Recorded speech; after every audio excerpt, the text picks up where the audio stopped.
روزنامه کردستان به هجمار 238 بشه کردی و 697 بشه عربی هاتا وشاندن. دیده هجمارک مجارین سیاسی و روشنبیری ین گریدای به کردستان و دوره هاتنا وشاندن و گهشت بر دست خویناران.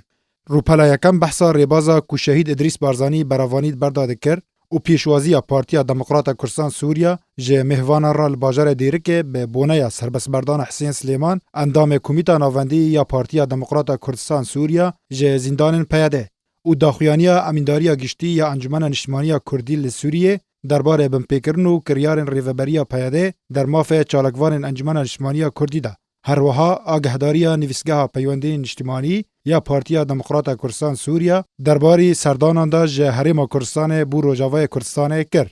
در روپلا دوام و سیم و چهارم دا بحث جوین و چالاکین پارتیا دموکرات کردستان سوریا و انجمن نشتمانی کردی لسوریه و نوچین روجاوای کردستان کرد. روپلا پنجم بحثا روشه لسوریه سرآست سیاسی، لشکری و مرووی کرد.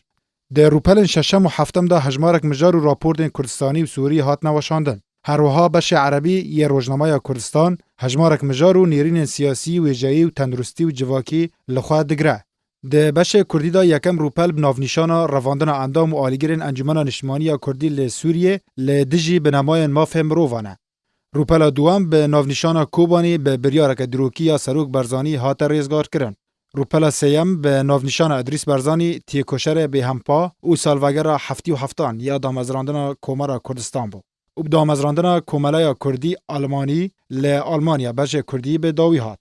روزنامه کردستان روزنامه که نیو مهانه جالی راگهاندن ناوندی یا پارتیا دموکرات کردستان سوریا و ته بلاف کرن.